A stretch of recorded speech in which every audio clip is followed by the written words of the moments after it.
Hello students, एक बार फिर से मैं धीरज झा इनवर्स ट्रिग्नोमेट्रिक फंक्शन का सेकंड लेक्चर अपने छोटे से प्यारे से चैनल एसओएस वापी में लेके आए हैं। सो बच्चों, पिछले लेक्चर में हम लोगों ने डिस्कस किया था कि फंक्शन क्या होता है, व्हाट इज फंक्शन। हम लोगों ने फंक्शन को डिफाइन किया था और उसमें क्या देखा था हमने कि मान लो अगर हमारे पास कोई भी एक सेट ए है, दूसरा एक सेट बी है। ए में कुछ एलिमेंट्स हैं, A B C D, B में कुछ एलिमेंट्स हैं। ए से बी में एक रिलेशन डिफाइन है। किस तरीके से रिलेशन डिफाइन है कि मान लो ए का इमेज 2 है, बी का इमेज 2 है, सी का इमेज 2 है। क्या है? फंक्शन है? फंक्शन नहीं है, because D has no image. यहां पे डी का कोई इमेज नहीं है। अच्छा, मान लग रही है ऐसा कुछ हो गया। अब this relation is a function. This relation is a function and it is denoted by f from a to b. d का इमेज 4 है, 4 का प्री इमेज d है। अगर a में नंबर ऑफ एलिमेंट्स कितने बता देना। a में कितना नंबर ऑफ एलिमेंट्स है? 4 है। और b में कितना नंबर ऑफ एलिमेंट है? 5 है। Then total number of function from A to B. याद रखना बच्चों, क्या है कि बी में कितना नंबर ऑफ एलिमेंट है होल रेज़ टू पावर में, ए में कितना नंबर ऑफ एलिमेंट्स है, that is 5 raise to power में 4, 5 raise to power 4। That is total number of functions from A to B. Testing of function भी आपको बताया था मैंने पिछले लेक्चर में कि मान लो हमारे पास कोई भी एक रिलेशन का ग्राफ दिया हुआ है। टेस्टिंग ऑफ फंक्शन कैसे करेंगे? y एक्सिस के पैरेलल लाइन ड्रॉ करेंगे। कर्व को अगर एक से ज्यादा पॉइंट पे कट किया मतलब एक फंक्शन नहीं है, तो टेस्टिंग ऑफ फंक्शन है। अभी हम लोग डिस्कस करेंगे कि what is the types of function. So function का mainly function is divided in 2 types. जो 11th में आपने पढ़ा था general types of function, identity function, modulus function, signum function, greatest integer function वगैरह वगैरह, जो भी आपने 11th में पढ़ा था। 12th में मेनली हमें देखना है कि फंक्शन के मेनली 2 टाइप्स हैं। एक है हमारा 1-1 फंक्शन। इस 1-1 फंक्शन का एक दूसरा नाम है हमारा इंजेक्टिव फंक्शन। Injective function. दूसरा टाइप है अंटो फंक्शन। अंटो फंक्शन का नाम है सर्जेक्टिव फंक्शन। सर्जेक्टिव फंक्शन, ठीक है बच्चों। चलिए सबसे पहले हम देखेंगे कि 1-1 फंक्शन क्या है। What is 1-1 function? इसका नाम ये 1-1 फंक्शन। क्या बताया था मैंने? एक ट्रिक बताया था आपको, याद रखने का एक तरीका बताया था कि व्हाट इज फंक्शन। अगर आपको ट्रिक याद हो कि बाप और बेटे के रिलेशन को क्या बोलते हैं? फंक्शन बोलते हैं। बाप और बेटे के रिलेशन को फंक्शन बोलते हैं। उसमें आपने देखा था कि एक बेटे का एक बाप, एक बेटे का एक बाप और एक ही बाप के बहुत सारे बेटे। हर बेटे का कोई ना कोई बाप होता ही है, बट जरूरी नहीं कि हर बाप को बेटा हो, ठीक है। देखिए 1-1 क्या है, जैसे आपको पता है एक बेटे का एक बाप, और अगर किसी बाप को बेटा है और एक ही बेटा है तो 1-1 फंक्शन। कैसा फंक्शन है? 1-1, एक बेटे का एक बाप और एक बाप को एक बेटा। देखो आप यहां पे सेट ए, दूसरा सेट बी। सेट ए में हमारे पास कुछ एलिमेंट्स हैं A B C D, B में कुछ एलिमेंट्स हैं मान लो 1 2 3 4 5। ये बेटा है। और सेकंड वाला सेट क्या होता है? आपका बाप होता है। ए का बाप कौन है? 2, बी का बाप कौन है? 2, सी का बाप कौन है? 3, डी का बाप कौन है? 4। फंक्शन है या नहीं? ये फंक्शन है। This is a function. A का हर एक एलिमेंट यूज्ड है और हर एक एलिमेंट का एक यूनिक इमेज है। जैसे ए का इमेज सिर्फ क्या है? 2 है। 2 के अलावा कोई दूसरा इमेज नहीं है, तो फंक्शन है। अब आप देखो कि क्या हम इस फंक्शन को 1-1 बोलेंगे? क्या आप इस फंक्शन को 1-1 बोल सकते हैं क्या? देखो आप 1-1 का मतलब क्या है? एक बेटे का एक बाप। क्या अगर किसी बाप को बेटा है तो क्या एक ही बेटा है क्या? 2 एक ऐसा बाप है जिसके 2 बेटे हैं, मतलब कि ये 1-1 फंक्शन नहीं है। 1-1 फंक्शन नहीं है। इसका मैथमेटिकल डेफिनेशन क्या होगा फिर? सेट ए के डिफरेंट डिफरेंट एलिमेंट का डिफरेंट डिफरेंट इमेज होना चाहिए। क्या बोला मैंने, वापस बोलता हूं, ध्यान से सुनिए। सेट ए के डिफरेंट डिफरेंट एलिमेंट, ऐसा डिफरेंट डिफरेंट एलिमेंट है A B C D, different different element का डिफरेंट डिफरेंट इमेज होना चाहिए। अब आप यहां पे देखो, ए और बी दो डिफरेंट एलिमेंट है बट दोनों का इमेज सेम है, इसकी वजह से वन वन फंक्शन नहीं है, वन वन फंक्शन नहीं है। मान लीजिए कुछ ऐसा लिया हमने, सेट ए दूसरा set B, A B C D 1 2 3 4 5, A का रिलेशन 3 के साथ, बी का रिलेशन 1 के साथ, सी का 4 के साथ, डी का 5 के साथ। क्या है, 1 1 है। क्या है, 1 1 है। सेट ए के जितने भी एलिमेंट है, हर एक एलिमेंट यूज्ड है, हर एक एलिमेंट का यूनिक इमेज है, फंक्शन है, 1 1 है कि नहीं। ए के कितने इमेज, एक बेटे का एक बाप एक ही बेटा। देखो आप, सेट ए के डिफरेंट डिफरेंट एलिमेंट का डिफरेंट डिफरेंट इमेज है, ए का इमेज 3, बी का इमेज 1, सी का इमेज 4, डी का इमेज 5। तो 1 1 ये फंक्शन क्या है, 1 1 फंक्शन है। This is A 1 1 function. तो 1 1 फंक्शन का वर्किंग रूल क्या कहता है, इसका आप यहां पे देखो, क्वेश्चन करते टाइम यूज होगा, इसको खास कर हम चैप्टर 1 में यूज करेंगे हम। वर्किंग रूल क्या कहता है, इंपॉर्टेंट पॉइंट है कि x1 not equals to x2 which implies f of x1 not equals to f of x2। इसको याद रखिएगा। x1 x2 क्या है, x1 x2 है, ये x1 है, x2 है, x3 है, और ये आपका उसकी करस्पॉन्डिंग इमेज है f of x। If x1 not equals to x2, दो डिफरेंट डिफरेंट एलिमेंट हो गए, उसके करस्पॉन्डिंग इमेज भी डिफरेंट डिफरेंट है। 1 1 फंक्शन का डेफिनेशन यही है कि सेट ए जो है, सेट ए मतलब क्या, फंक्शन का डोमेन। किसी फंक्शन के डोमेन के डिफरेंट डिफरेंट एलिमेंट का, किसी फंक्शन के डोमेन के डिफरेंट डिफरेंट एलिमेंट का डिफरेंट डिफरेंट इमेज होगा। तो फंक्शन कैसा है, 1 1 फंक्शन है। कैसा फंक्शन है, 1 1 है। इसको हम बोलेंगे 1 1। ठीक है। अब क्या ये 1 1 है, क्या ये 1 1 है? तो आप बोलोगे 1 1 नहीं है, क्योंकि ए और बी दो डिफरेंट एलिमेंट है बट दोनों का इमेज सेम है, मतलब ये 1 1 फंक्शन नहीं है। अगर कोई फंक्शन 1 1 नहीं है, if the function is not 1 1 then it is called many one. क्या बोलेंगे दोस्तों, इसको बोलेंगे मेनी वन। मेनी वन, बहुत सारे एलिमेंट का एक ही इमेज है, मेनी वन। आप देखिए, आप एक दूसरा एग्जांपल लेते हैं, जैसे कि देखो आप ये वाला देखो, यहां पे जो एग्जांपल लिया हमने, एक ऐसा फंक्शन है, मेनी वन फंक्शन है। कैसा फंक्शन है, मेनी वन फंक्शन है। मेनी, बहुत सारे एलिमेंट का एक ही इमेज है, मेनी वन फंक्शन। तो आप सबको पता चलना चाहिए बच्चों कि मेनी वन फंक्शन क्या होता है। If the function is not 1 1, it is many one. चलिए, अगर वो फंक्शन है तो ठीक है, ये तो बात हो गई हमारी फंक्शन 1 1 फंक्शन की। अब आपको यही देखना है,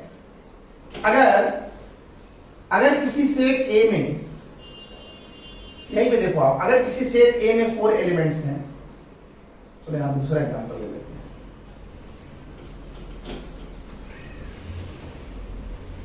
ये सेट ए और दूसरा सेट बी। सेट ए में कुछ एलिमेंट्स ले लो आप, A B C D. Set B में कुछ एलिमेंट्स ले लेते हैं हम लोग 1 2 3 4 5 6। ए का रिलेशन 3 के साथ है, ए का बाप 3 है, ए का इमेज 3 है, बी का इमेज 1 है, सी का इमेज 5 है, डी का इमेज 6 है। क्या है, 1 1 है। क्या है, 1 1 है। जो बोल रहा हूं समझ में आ रहा है, आना चाहिए। ये क्या है, हमारा x है, और ये क्या है, f of x है। मेरा क्वेश्चन ये है कि अगर किसी सेट ए में 4 एलिमेंट्स हैं और बी में 6 एलिमेंट्स हैं, then total number of 1 1 function, then total number of 1 1 function from A to B कितना होगा? How many total number of functions are possible from A to B?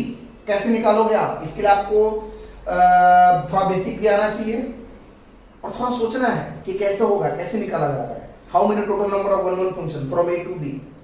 चलिए देखते हैं इसको। ए में कितने एलिमेंट्स हैं? 4 एलिमेंट्स हैं। ठीक है, इसको मैं यहां पे इसको ये सब कॉपी कर लेना, रफ कर देता हूं, पॉज करके कॉपी कर लेना।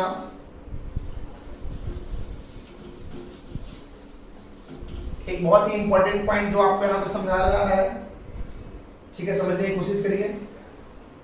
सेट ए, सेट बी, ऐसा कुछ, ठीक है। इस सेट ए का पहला एलिमेंट क्या है? ए। आप बताओ बच्चों, ए का इमेज कितने तरीके से फॉर्म हो सकता है? तो आप बोलेंगे कि ए का इमेज 6 वे से फॉर्म हो सकता है। The image of A can be formed by 6 ways. 6 ways लिख दिया, ए का इमेज 6 वेज। एग्जाम्पल के तौर पे ले लेते हैं कि ए का इमेज क्या है? 2 है। एग्जाम्पल के तौर पे क्या लिया हमने? ए का इमेज क्या है? 2 है। अच्छा ये बता, अगर ए का इमेज 2 हो गया तो क्या बी का इमेज 2 होगा? अगर आपने बी का इमेज 2 लिख दिया तो ये 1 1 नहीं होगा। 1 1 के डेफिनेशन को फुलफिल नहीं करेगा, क्योंकि 2 डिफरेंट एलिमेंट का इमेज भी डिफरेंट होना चाहिए। 2 नहीं लिख सकते आप, ठीक है। मतलब अगर कोई बाप है तो उसको एक ही बेटा होना चाहिए, और आपने पहले बता दिया कि 2 का बेटा कौन है? ए। दूसरा बेटा नहीं हो सकता उसको, कोई बात नहीं। इसका मतलब कि बी का इमेज कितने वे से फॉर्म हो सकता है? 2 तो यूज करोगे नहीं। बी का इमेज 5 वे से फॉर्म हो सकता है। बी का इमेज 5 वे से फॉर्म हो सकता है। कुछ भी ले सकते हो। बी का इमेज मान लो यहाँ पे 3 है, कुछ भी आ सकता है। एग्जांपल के तौर पे लिया मैंने 3। तो बी का इमेज कितने वे से फॉर्म हो गया? 5 वेज। सी का इमेज कितने तरीके से फॉर्म हो सकता है? 4 वेज। डी का इमेज कितने वे से फॉर्म हो सकता है? 3 वेज। बीच में क्या लगाओगे साइन आप? इनटू का। क्यों? एंड का केस बन रहा है। जब कभी भी अगर एंड का केस बने तो हम क्या करते हैं? इनटू करते हैं। ये फंडामेंटल प्रिंसिपल ऑफ काउंटिंग है, जो कि आप लोगों ने 11th क्लास में सीखा होगा, परम्यूटेशन एंड कॉम्बिनेशन में। नहीं सीखा है तो उसको सीख लेना। फिलहाल आप इतना याद रखो कि जब कभी भी अगर और का केस बनता है तो प्लस करेंगे, एंड का केस बनेगा तो मल्टीप्लाई करेंगे, ठीक। इसको ध्यान में रखिएगा। तो आपने देखा अभी कि ए में अगर 4 एलिमेंट्स है, बी में अगर 6 एलिमेंट्स हैं, then total number of 1 1 function from A to B, that is 6 into 5 into 4 into 3. This can be written as 6 into 5 into 4 into 3 into 2 into 1 divided by 2 into 1. मैंने 2 into 1 से multiply divide दोनों किया। ऐसा क्यों किया? Because this can be written as 6 factorial and this can be written as 2 factorial. 6 factorial divided by 2 factorial. देखो अब जरा क्या आया? 6 factorial divided by 2 factorial. That is your nothing but 6p4. P for permutation. क्या आया? 6p4. 6 क्या है? B में कितना नंबर ऑफ एलिमेंट है? 4 क्या है? A में कितना नंबर ऑफ एलिमेंट है? यहां से कंक्लूजन ये निकला बच्चों कि अगर किसी सेट A में n नंबर ऑफ एलिमेंट है और B में n नंबर ऑफ एलिमेंट है, then total number of 1 1 function, total number of 1 1 function, then total number of 1 1 function from A to B, from A to B, that is NPM। But ध्यान रहे इसके लिए necessary condition क्या होगा? n is always greater than equals to m। n हमेशा क्या होगा? m से बड़ा होगा। n greater than equals to m, ठीक है बच्चों। n greater than equals to m।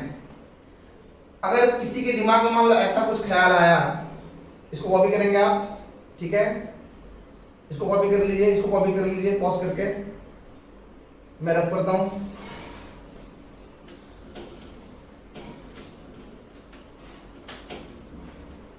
देखिए नेक्स्ट अगला पॉइंट, यहीं पे एक छोटा सा पॉइंट कि अगर ये n is equals to m होगा तो क्या होगा? n इक्वल, ये दोनों n इक्वल होंगे तो डायरेक्टली क्या हो जाएगा? फिर वो n फैक्टोरियल। क्या हो जाएगा? n factorial. And if n less than m होगा तो क्या होगा? 0 हो जाएगा। देखो कैसे, मान लो सेट ए है, दूसरा सेट बी है, इसमें 4 एलिमेंट्स हैं, इसमें 3 एलिमेंट्स हैं। Number of element in the set A that is 4, number of element in the set B that is 3। आप यहां पे ऑब्जर्व करो, बी में जो नंबर ऑफ एलिमेंट है that is less than the number of element in the set A. अगर मैंने ऐसा डिसाइड किया कि ए का इमेज 2 है और बी का इमेज 3 है, अब सी का इमेज तो 3 और 2 ले नहीं सकते, सी का इमेज क्या लेना पड़ेगा, 1 लेना पड़ेगा। डी बच गया, क्या है, फंक्शन है, फंक्शन ही नहीं है, तो 1 1 होगा क्या, नहीं होगा। इसके लिए आपने क्या लिखा गया, 0। कब, जब n लेस देन m। एक कंडीशन याद रखना, इसको रट लेना है। नहीं समझ में आया तो उसको क्या करना है, रट लेना, आपको याद होना चाहिए। ठीक है, ये हो गया हमारा 1 1 फंक्शन। क्या देखा हमने कि 1 1 फंक्शन होता क्या है, and how many total number of 1 1 functions are possible from A to B. A से बी में टोटल कितने फंक्शंस डिफाइन होंगे। एक छोटा सा question, if the set A containing 7 elements and set B containing 9 elements, how many total number of function from A to B. A से B में total 1 1 function कितने होंगे, how many total number of 1 1 function from A to B, that is, क्या होगा इसका answer, बोलो फटाफट, 9 raise to power 7। 9 raise to power में सॉरी ये टोटल नंबर ऑफ फंक्शन होगा, दैट इज 9p7 होगा। क्या होगा, 9p7। और इसको इवैल्यूएट कैसे करोगे आप, 9 फैक्टोरियल डिवाइडेड बाय 2 फैक्टोरियल। जैसा कि आप लोगों को पता है, NPR का फॉर्मूला नहीं पता तो लिख लेना, n factorial divided by n minus r factorial. 9p7 that means what, 9 factorial by 9 minus 7 2 factorial. और इसका न्यूमेरिकल वैल्यू फाइंड आउट कर लेना, 9 फैक्टोरियल बाय 2 फैक्टोरियल, 9 से लेके कहां तक मल्टीप्लिकेशन हो जाएगा, 3 तक हो जाएगा। ठीक है बच्चों, चलिए आगे देखते हैं, कैलकुलेशन कर लेना आप लोग। अब हम देखेंगे कि टेस्टिंग ऑफ 1 1 फंक्शन क्या है। ग्राफिकल रिप्रेजेंटेशन ऑफ 1 1 फंक्शन, आगे हम लोग यहां पे पढ़ेंगे अभी graphical representation of 1 1 function.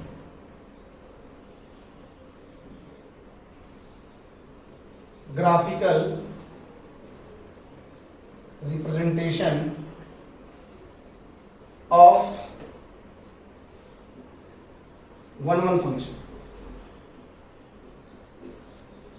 Graphical representation of 1 1 function. अगर हमें किसी फंक्शन का ग्राफ पता है, अगर हमें किसी फंक्शन का ग्राफ पता है तो हम कैसे डिसाइड करेंगे कि 1 1 है या नहीं, how to decide whether the function is 1 1 और नॉट। चलिए छोटा सा एग्जांपल लेते हैं। हमारे पास कोई एक फंक्शन दिया हुआ है f of x is equals to x square. आपको बेटर पता होना चाहिए f of x मतलब क्या होता है, y, and y equals to क्या हुआ, x स्क्वायर। यह किसको रिप्रेजेंट करेगा, एक पैराबोला को रिप्रेजेंट करेगा। 11th क्लास में पढ़ा है आपने, नाम सुना है।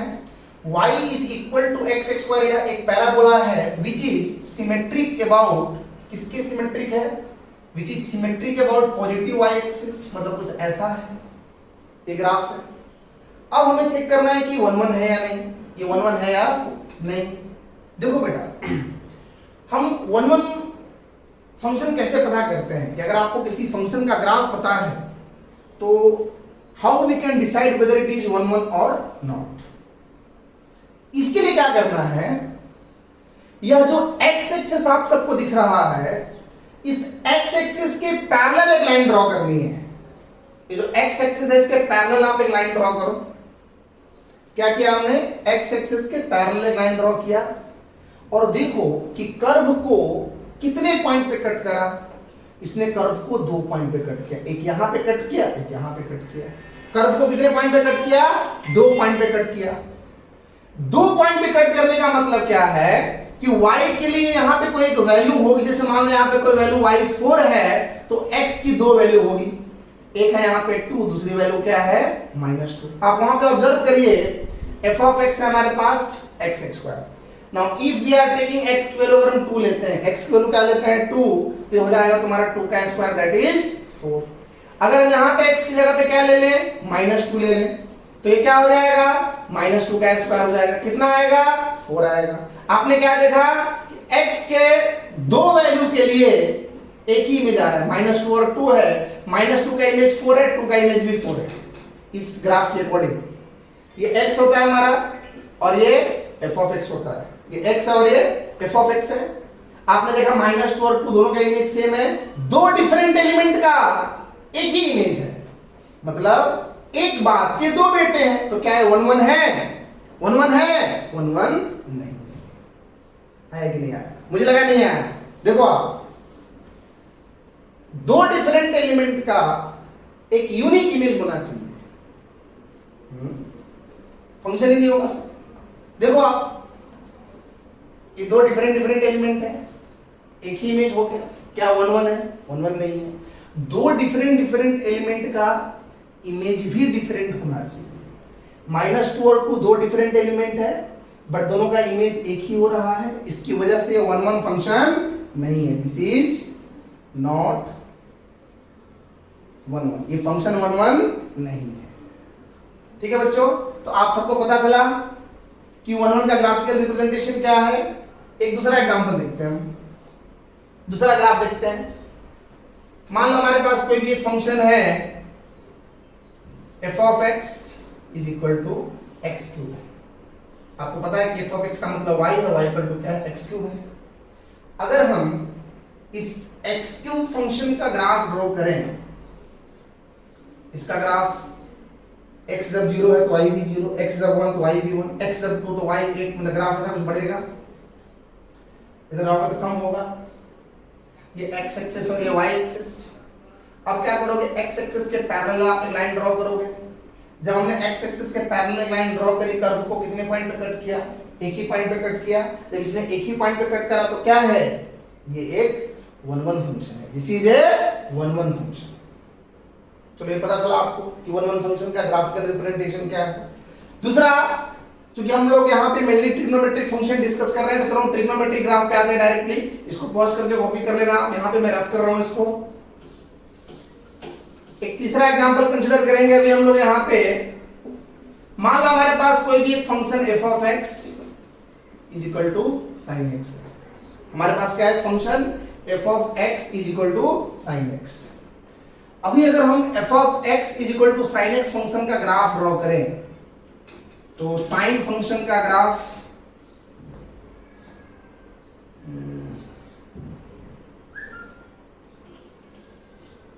एक काम करना, इसको कॉपी कर लेना, इसको मैं रफ कर देता हूं, ये तो चीप हो ज्यादा।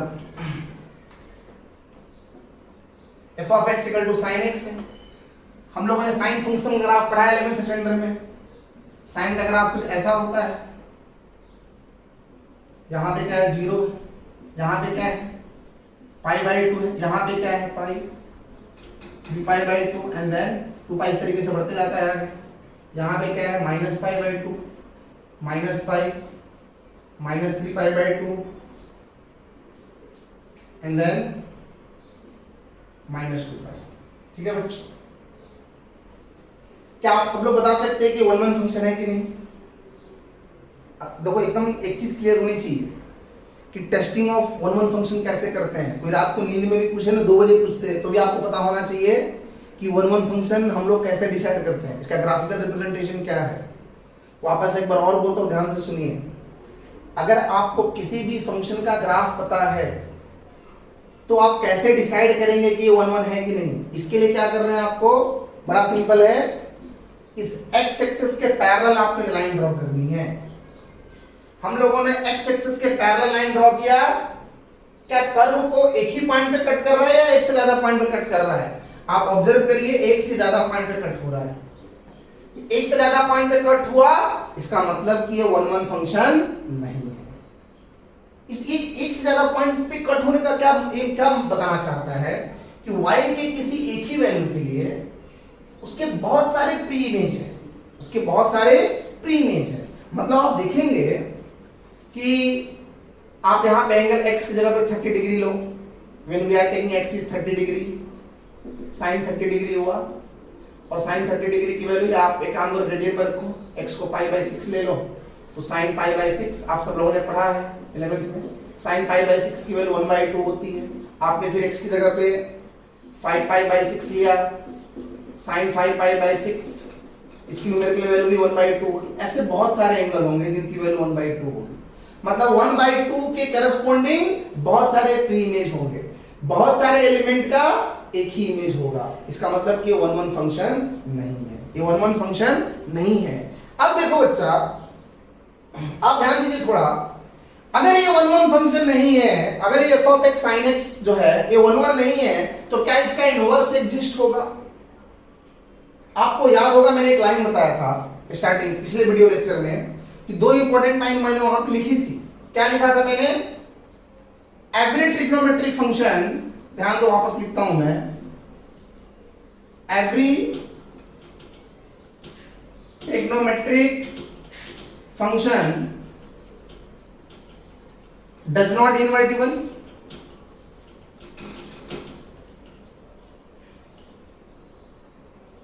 Every trigonometric function does not invertible. दूसरा एक लाइन लिखा था मैंने, if the function is 1-1 and onto 1-1 and onto, then its inverse भी exist। इसका मतलब क्या है? अगर कोई भी फंक्शन 1-1 और onto दोनों है, अगर कोई भी फंक्शन 1-1 and onto दोनों है, तो ही उस फंक्शन का इनवर्स एग्जिस्ट करेगा। आपने अभी देखा कि साइन फंक्शन क्या है भैया? 1-1 नहीं है, साइन एक्स 1-1 नहीं है। अब अगर ये फंक्शन 1-1 नहीं है तो क्या इसका इनवर्स एग्जिस्ट होगा? नहीं होगा। मतलब हमने 11th में पढ़ा था बिल्कुल सही, every trigonometric function does not invertible. इसका मतलब जो मैंने पिछले वीडियो लेक्चर में आपको पढ़ाया था, फिर क्या वो गलत था? क्या था? पिछले वीडियो लेक्चर में अगर आपने देखा होगा, वहां पे क्या पढ़ाया गया था आपको? वहां पे आपको पढ़ाया गया था कि अगर साइन थीटा एक्स है तो थीटा कितना है? साइन इनवर्स एक्स है, बोला था हमने। यहां पे हमने देखा कि साइन फंक्शन तो 1-1 है ही नहीं, मतलब साइन फंक्शन का इनवर्स पॉसिबल तो है ही नहीं। फिर ऐसा लिखना गलत हो गया, बिल्कुल गलत है। Theta is equal to sine inverse x लिखना क्या वो गलत हो गया। बट ध्यान रहे, आपको इनवर्स तो पढ़ना है, साइन फंक्शन का इनवर्स तो निकालना ही है। अब ये क्या है? जबरदस्ती है। क्या है? जबरदस्ती है। कहीं भी आपको साइन फंक्शन एक तरफ आपने पढ़ा है पहले से कि साइन का इनवर्स पॉसिबल नहीं होता, और यहां पे हमें क्या बोला गया कि नहीं, आपको साइन का इनवर्स तो पढ़ना ही है। पता चल रहा है क्या बोल रहे हैं? मतलब आपको यहां पर क्या करना पड़ेगा? कुछ जबरदस्ती करनी पड़ेगी, कुछ कंडीशन डालना पड़ेगा, कुछ रिस्ट्रिक्शन करना पड़ेगा।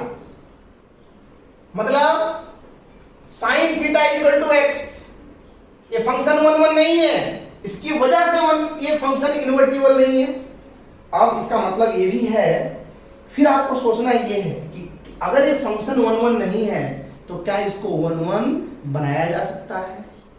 फिर ऐसा करना पड़ेगा, हमें कुछ सोचना पड़ेगा कि भाई अगर मुझे इसका इनवर्स पढ़ना है तो मुझे क्या करना पड़ेगा? पहले इसको 1-1 बनाना पड़ेगा। क्या करना पड़ेगा? 1-1 बनाना पड़ेगा। अब ये साइन का ग्राफ था, 1-1 तो फंक्शन है नहीं, बट इसको 1-1 बनाना है। चलिए एक चीज बता दो आपको, अगर कोई फंक्शन 1-1 नहीं है, अगर कोई फंक्शन 1-1 नहीं है तो हम इस फंक्शन को 1-1 बना सकते हैं। कैसे? हम उस फंक्शन के डोमेन को, आपको पता है ये डोमेन कहां पे आता है? एक्स एक्सिस पे आता है। डोमेन कहां पे आता है? एक्स एक्सिस पे। को डोमेन कहां पे आता है? वाई एक्सिस पे। आपको पता है कि यहां पे वैल्यू कितनी है? 1 है। यहां पे कितना है? -1 है। ठीक है बच्चों, ये पढ़ा है आप लोगों ने, नहीं पढ़ा तो पढ़ो कैसा होता है। अब देखो आप इसको 1-1 कैसे बनाया जाएगा? 1-1 बनाने का तरीका क्या है? क्या है तरीका? उस फंक्शन के डोमेन का रिस्ट्रिक्शन करना पड़ेगा, कुछ कंडीशन डालनी पड़ेगी।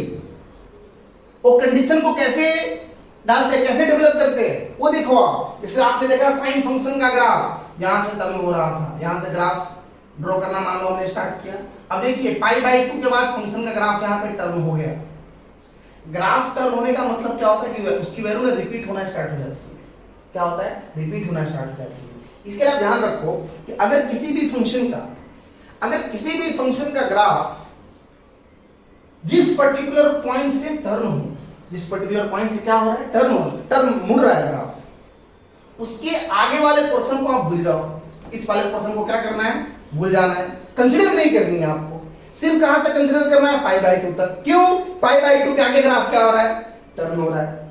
अब आप यहां पे देखो, मान लो यहां से, फिर इस साइड में कहां से ग्राफ मुड़ रहा है? माइनस पाई बाई 2 से आगे मुड़ रहा है। यहां से मुड़ रहा है ना ग्राफ, देखो ग्राफ टर्न हो रहा है, ग्राफ का नेचर बदल रहा है, ग्राफ का नेचर बदल रहा है। ग्राफ का नेचर बदला, उसको भूल जाओ आप। मतलब अगर मैं साइन फंक्शन में, अगर मैं सिर्फ ये वाला पोर्शन कंसीडर करता हूं, माइनस पाई बाई 2 से पाई बाई 2, क्या है? 1 है। क्या है? 1 है। आप यहां पे एक्स एक्सिस के पैरेलल लाइन ड्रॉ करके देखो। जब हमने यहां पे एक्स एक्सिस के पैरेलल लाइन ड्रॉ करी, कर्व को एक ही पॉइंट पे कट किया, जहां मन करे वहां ड्रॉ करो, जहां मन करे वहां ड्रॉ करो। मान लो हमने ग्राफ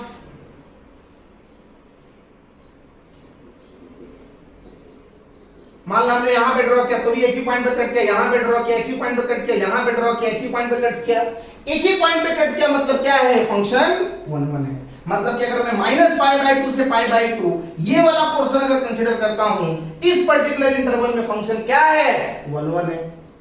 मतलब अगर हमने कहीं पे ऐसा कुछ पढ़ा है, अगर मान लो हमने कहीं पे ऐसा कुछ पढ़ा है कि sine theta is equal to x, तो यहां से थीटा कितना हुआ? Sine inverse x. अगर आपने सिर्फ इतना लिख दोगे तो ये गलत हो जाएगा। सही वाला क्या होगा? Theta is equals to sine inverse x, where यहां पे मेंशन करना पड़ेगा theta belongs to minus pi by 2 से पाई बाई 2। ये पूरा लिखना पड़ेगा। दैट इज करेक्ट, ये सही वाला है, ये गलत वाला है। ऐसा पूरा लिख, एक कंडीशन मेंशन करना बहुत ही नेसेसरी है। चलिए बच्चों, आपके दिमाग में एक चीज आया होगा कि सर हम यही वाला पोर्शन क्यों कंसीडर कर रहे हैं? ऐसा भी तो होगा कि पाई बाई 2 से 3 पाई बाई 2 में फंक्शन 1 है, वहां पे भी इसका इनवर्स पॉसिबल है। बिल्कुल है। अगर आप ये वाला कंसीडर करेंगे पाई बाई 2 से 3 पाई बाई 2, तो भी उसमें क्या होगा? फंक्शन 1 होगा, इनवर्स पॉसिबल होगा। बट कंडीशन चेंज हो जाएगी वहां पे। यहां पे भी अलग अलग इंटरवल में ले सकते हो।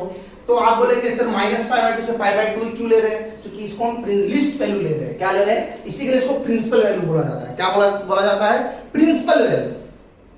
साइन इनवर्स एक्स के लिए प्रिंसिपल वैल्यू कितना? माइनस पाई बाई 2 से पाई बाई 2, लिस्ट वैल्यू जिसको बोलते हैं। पहला वाला इंटरवल माइनस पाई बाई 2 से पाई बाई 2। सो अब हमने यहां पे देख, अभी इस तरीके से मेंशन करना पड़ेगा आपको।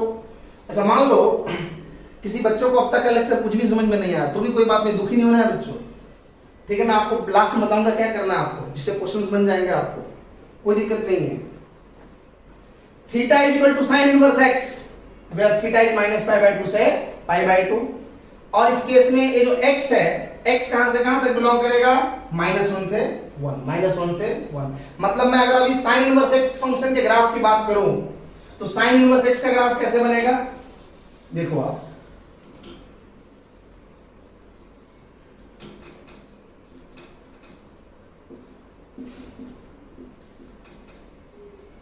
इनवर्स फंक्शन के तो साइन x का ग्राफ था, हमें साइन इनवर्स x का ग्राफ ड्रॉ करना है। तो साइन इनवर्स x के लिए क्या होगा? जो x एक्सिस पे था वो y एक्सिस पे आ जाएगा। यहां पे आ गया पाई बाई 2, यहां पे क्या? माइनस पाई बाई 2, यहां पे ले लो 1, यहां पे क्या ले लो? -1। कोई दिक्कत वाली बात नहीं है। देखिए ग्राफ पाई बाई 2, यहां से माइनस पाई बाई 2, ग्राफ कुछ ऐसा ऐसा। इसका किसका ग्राफ हो गया बच्चों? साइन इनवर्स x का ग्राफ हो गया, साइन इनवर्स x का ग्राफ हो गया। अब यहां पे डोमेन क्या हुआ इस फंक्शन के लिए? डोमेन कितना हुआ? -1 से 1। आपको बेटर पता है डोमेन का मतलब होता है the value of x, value of x। Range कितना हुआ? रेंज जो y एक्सिस पे आता है माइनस पाई बाई 2 से पाई बाई 2, क्लोज इंटरवल, क्योंकि उसमें इन्वॉल्व है। ये पता चला आप सबको डोमेन एंड रेंज। एक चीज और इस ग्राफ में देख लो आप, 1 1 बनाने का तरीका मैं एक चीज और एक्सप्लेन करता हूं।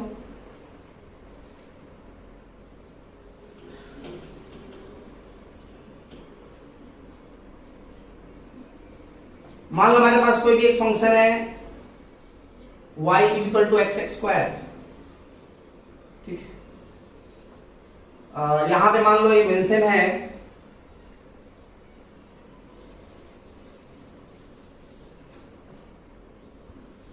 y equal to x x square, mention है x बिलोंग्स टू -3 से 3, ठीक है, -3 से 3। सो -3 से 3, यहां पे कहीं पे -3 और यहां पे कहीं पे +3।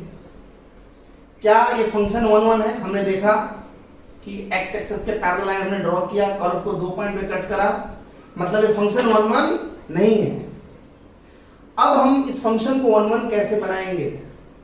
फंक्शन को 1 1 बनाने का तरीका क्या है? पॉज करके खुद से बनाने की कोशिश करो एक बार आप। मैंने मान लो अगर आप इसको इस तरीके से कंसीडर करें, अगर मैं इस फंक्शन में सिर्फ ये वाला केस कंसीडर करूं 0 से लेके 3, 0 से लेके 3, तो क्या है फंक्शन 1 1 है?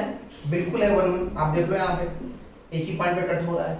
मतलब मैं अगर यहाँ पे रिस्ट्रिक्शन कर दूं, डोमेन को चेंज कर दूं कि y equals to x x square है और x बिलोंग्स टू 0 से 3 है, तो क्या फंक्शन 1 1 है? ये फंक्शन 1 1 है, क्योंकि डोमेन का क्या हो गया? रिस्ट्रिक्शन हो गया, कुछ कंडीशन डाल दिया हमने, ठीक है बच्चों। अब देखो, मान लो अगर हमने यहाँ पे ऐसा कुछ करा, आप ऐसा भी लिख सकते थे, ये वाला पोर्शन भी आप कंसीडर कर सकते हो। यहाँ पे क्या है? -3 है, यहाँ पे क्या है? 0 है। आप x एक्सिस के पैरेलल लाइन ड्रॉ करके देखिए, कर्व को कितने पॉइंट पे कट कर रहा है? एक ही पॉइंट पे कट कर रहा है, मतलब ये फंक्शन क्या है? 1 1 फंक्शन है। कैसा फंक्शन है?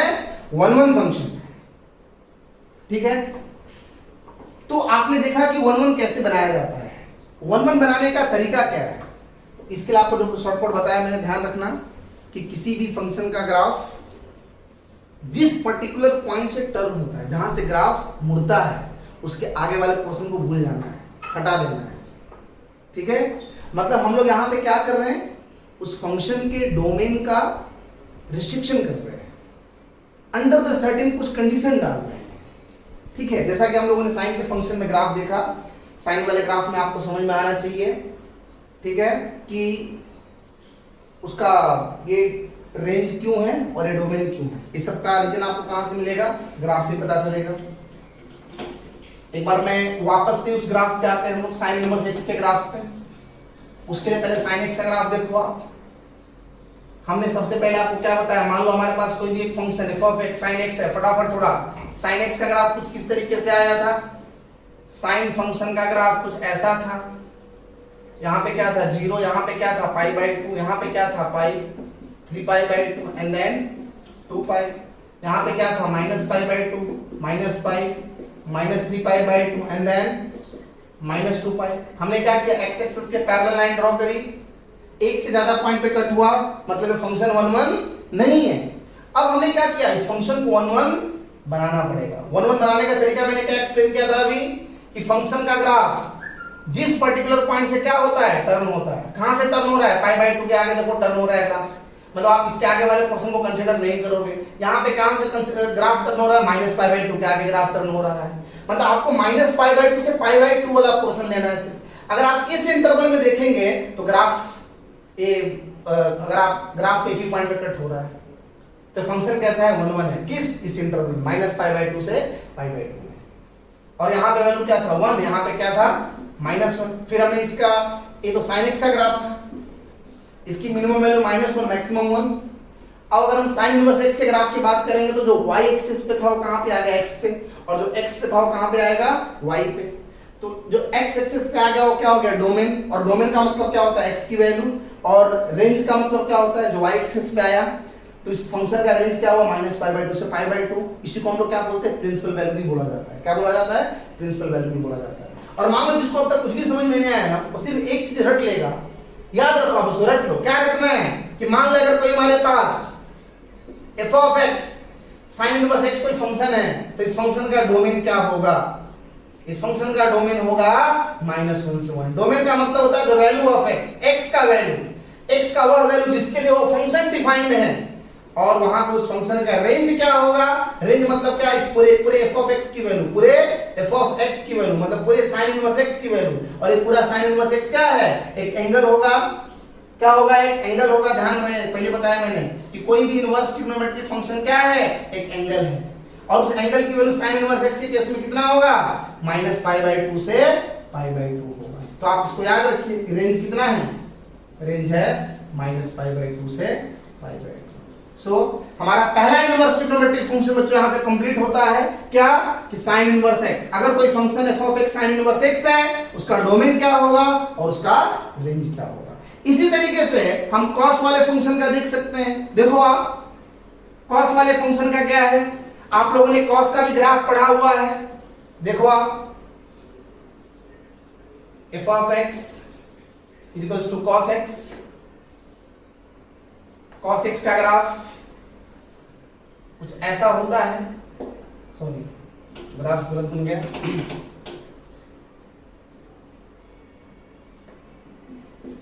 cos के ग्राफ में हमने क्या देखा था कि जब एंगल 0 है तो वैल्यू क्या होगी 1, ग्राफ कुछ ऐसा होगा, यहां से ऐसा होगा 0 π/2 पाई 3π/2 एंड देन 2π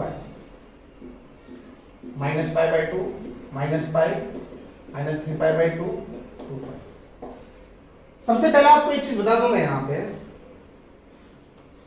cos जो फंक्शन है, cos is a even function. आप लोगों ने 11th क्लास में पढ़ा है, क्या पढ़ा है cos के लिए, कि cos of -θ that is cos θ।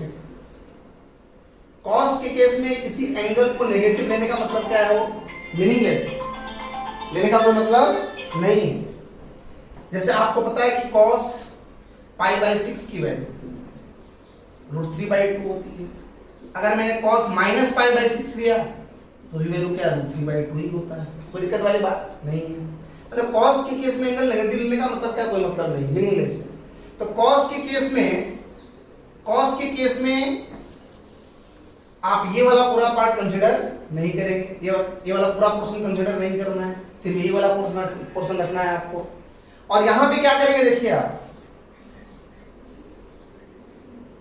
cos का ग्राफ कुछ ऐसा था, इस वाले पोर्शन में 0 π/2 पाई 3π/2 एंड देन 2π।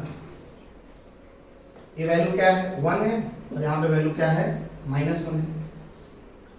अगर हम यहां पे x एक्सिस के पैरेलल अगर हम लोग लाइन ड्रॉ करें तो कर्व को क्या एक से ज्यादा पॉइंट पे कट किया, मतलब क्या 1 1 है, नहीं है। अगर ये 1 1 नहीं है तो क्या इसका इनवर्स एग्जिस्ट करेगा, इसका इनवर्स एग्जिस्ट नहीं करेगा। फिर अगर मुझे इनवर्स तो पढ़ना है तो मुझे इनवर्स पढ़ना है, मतलब इस फंक्शन को 1 1 बनाना पड़ेगा। इस फंक्शन को 1 1 बनाने का तरीका क्या है, क्या एक्सप्लेन किया मैंने, कि फंक्शन के डोमेन का रिस्ट्रिक्शन करना पड़ेगा, अंडर द सर्टेन कंडीशन डालना पड़ेगा।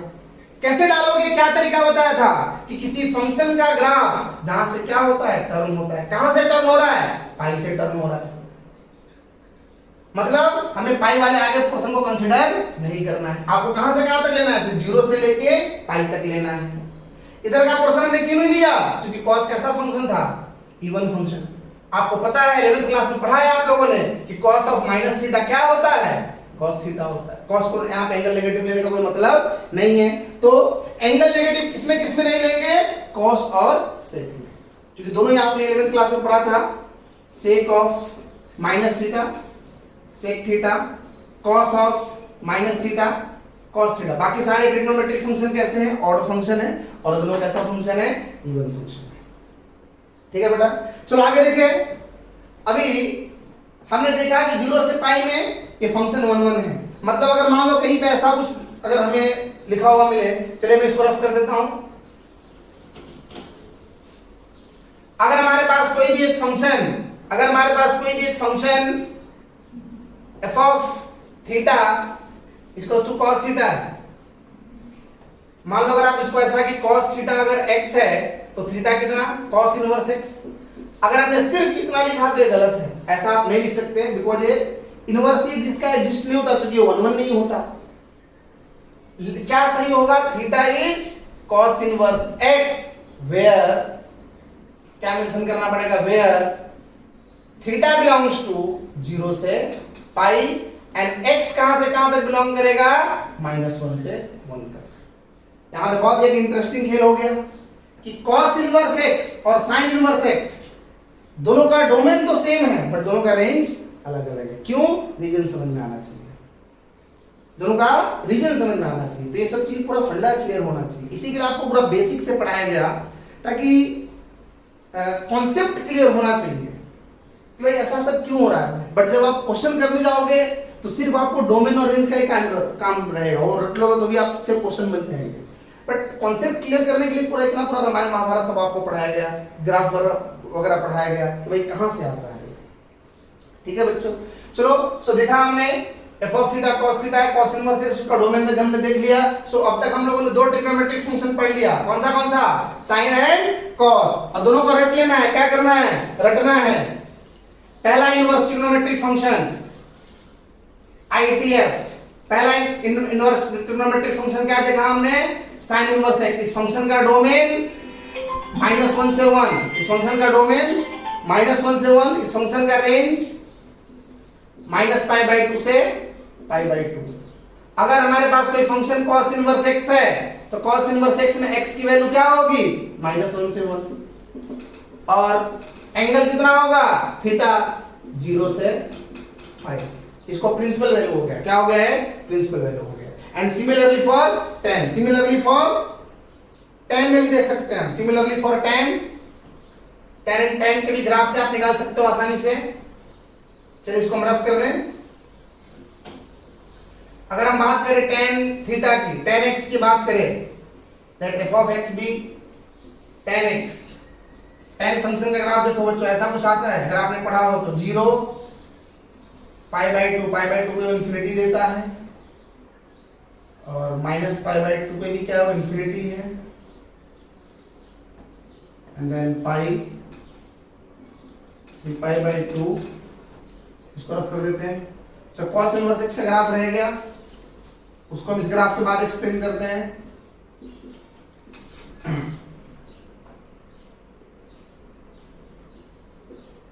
π/2 से पाई, tan पाई कितना? 0। सेकेंड क्वाड्रेंट में tan की वैल्यू नेगेटिव, ऐसा कुछ आएगा। पाई पे 0, 3π, पाई से 3π/2 tan पॉजिटिव, ऐसा ग्राफ आया। वापस कौन सा क्वाड्रेंट? थर्ड में नेगेटिव, फोर्थ में पॉजिटिव। 2π के आगे वापस फर्स्ट में चला जाएगा। यहां पे भी सेम, हमने x एक्सिस के पैरेलल लाइन ड्रॉ करी। क्या फंक्शन 1 1 है? फंक्शन 1 1 है? नहीं है। क्यों नहीं है? क्योंकि ग्राफ को एक से ज्यादा पॉइंट पे कट हो रहा है। अब इसको 1 1 बनाने का तरीका क्या है? आप देखेंगे ग्राफ किस पर्टिकुलर पॉइंट पे क्या हो रहा है? टर्न हो रहा है। कहां से टर्न हो रही है ग्राफ? सो आप देखिए, अगर मैं सिर्फ -π/2 से π/2 ये वाला पोर्शन कंसीडर करूं तो फंक्शन 1 1 है। नहीं तो आप देखेंगे अगर मैं यहां पे ड्रॉ करूं तो π/2 क्या है? ग्राफ यहां पे कट हो जाएगा। तो ग्राफ कहां से कहां तक कंसीडर करेंगे? -π/2 से π/2, और आपको पता है वैल्यू क्या हो रही है वहां से? +∞, और यहां पे क्या हो रहा है? -∞, +∞ एंड -∞। तो यहां पे जो एक वैल्यू क्या है? पूरा रियल नंबर है। पूरा क्या है?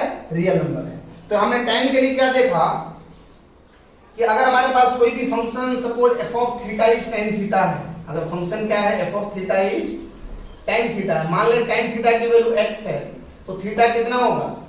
tan inverse x। यहां पे क्या मेंशन करना पड़ेगा? x कोई भी रियल नंबर है, x कोई भी रियल नंबर है, और यहां पे थीटा क्या है?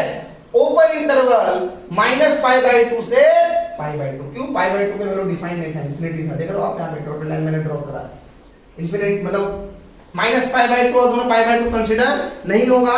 इसी की वजह से यहां पे क्या आएगा? ओपन इंटरवल आएगा। यहां पे x क्या है? कोई भी रियल नंबर हो सकता है।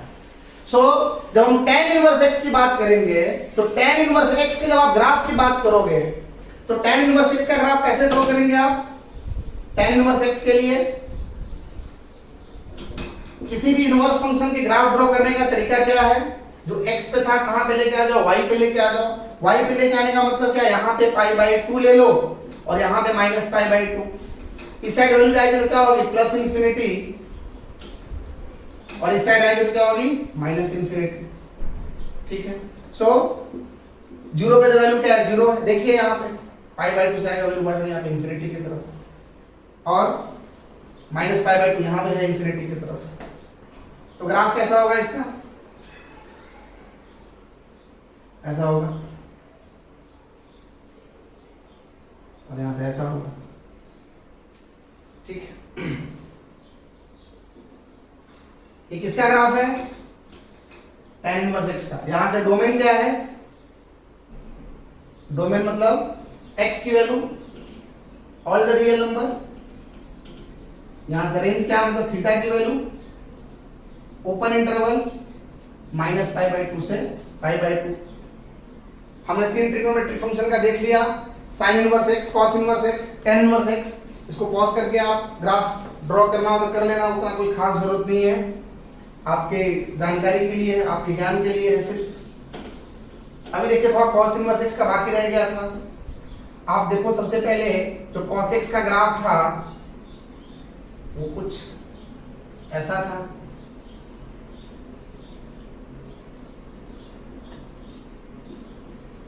जीरो पाई बाई 2 पाई।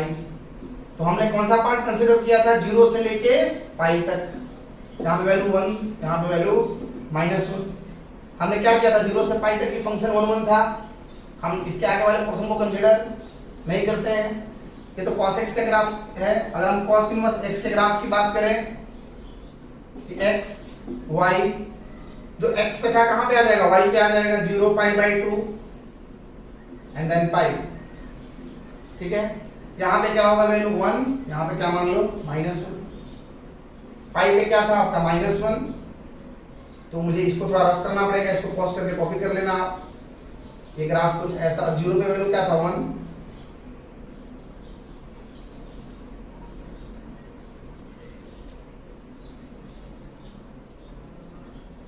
ये किसका ग्राफ है, cos इनवर्स x का, cos इनवर्स x। सो cos इनवर्स x में क्या है, डोमेन क्या है -1 से 1 और रेंज क्या है, सॉरी cos इनवर्स x का डोमेन क्या हुआ -1 से 1 और रेंज क्या हुआ 0 से पाई, रेंज क्या हुआ 0 से पाई। इसमें कोई दिक्कत है क्या आप सबको? ठीक है, तो यहां पे एक चीज ध्यान दो, tan इनवर्स x का रेंज क्या है, -पाई बाई 2 से पाई बाई 2। और हमने क्या देखा, हमने ओपन इंटरवल देखा। जो tan इनवर्स x का है वही sin इनवर्स x का है, बस डिफरेंस क्या है, इंटरवल। क्या डिफरेंस है, इंटरवल का। तो मैंने 3 ट्रिग्नोमेट्रिक फंक्शन का देखा, बाकी सारे ट्रिग्नोमेट्रिक फंक्शन का डोमेन और रेंज हम इसी तरीके से डिसाइड करते हैं। ग्राफ सही आता है, हम उस फंक्शन को 1 1 बनाते हैं, इसी के लिए कंसीडर किया जाता है। तो आप यहां पे चलिए टेबल देख लो आप। हमने देखा पहले, यहां पे लिख देता हूं मैं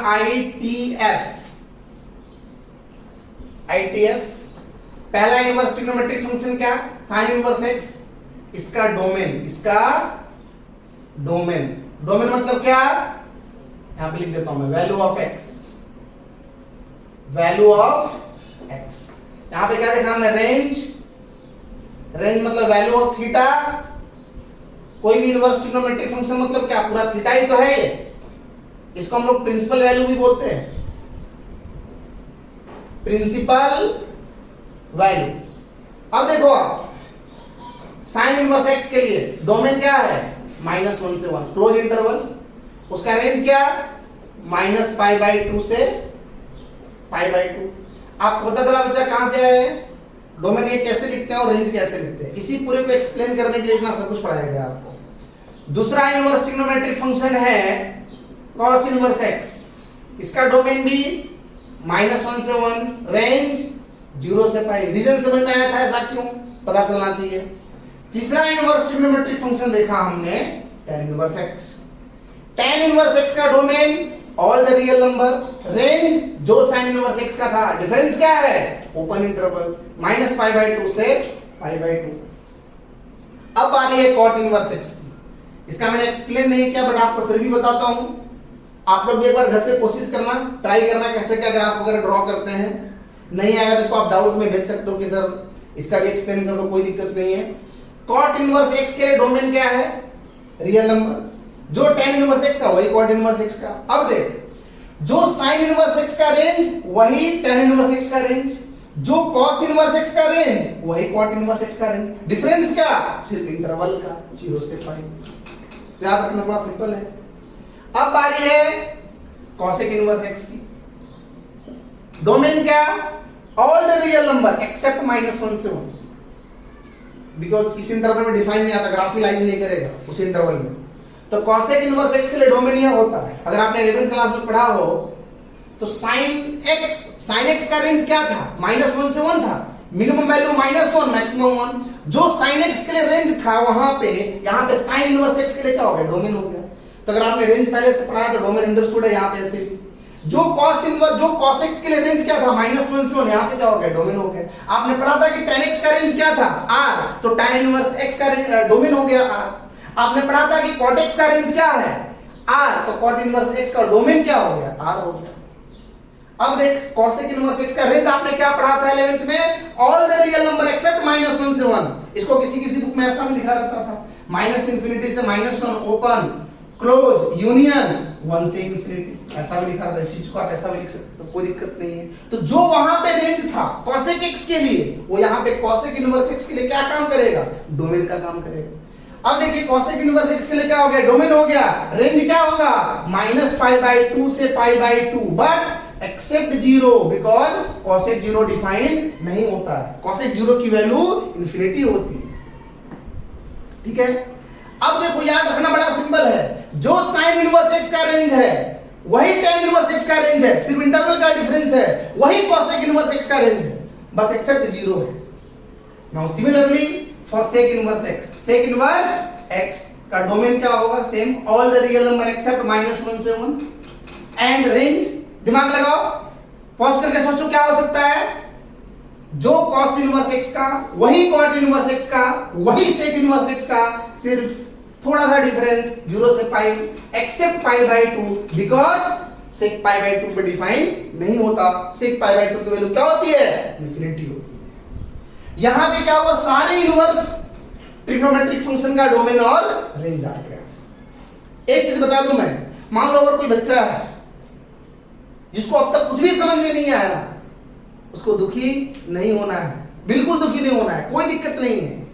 आपको सिर्फ एक काम करना है कि आपको ये टेबल रट लेना है। क्वेश्चन सारे बन जाएंगे, क्वेश्चंस सारे बन जाएंगे। मतलब समझ में आया तो गुड, नहीं तो वेरी गुड। इसको पूरा क्या करना है? रट लेना है। आपको इस पूरे चैप्टर में ना सिर्फ 2 टॉपिक पढ़ना है। आपको मेंस लेवल तक की बात कर रहा हूं, पूरा जे लेवल मेंस लेवल तक के क्वेश्चन बनेंगे। पहला, डोमेन और रेंज याद रखना, बहुत ही इंपॉर्टेंट टॉपिक है। दूसरा, properties of the inverse trigonometric function. ठीक है। सो आज हम लोग इस लेक्चर को यहीं पे खत्म करते हैं। सारे डोमेन और रेंज हो गए। अगले लेक्चर में हम बच्चों बहुत ही इंपॉर्टेंट क्लास किस पे डिस्कस करेंगे? Properties of inverse trigonometric function. तब तक के लिए आप तैयारी करिए।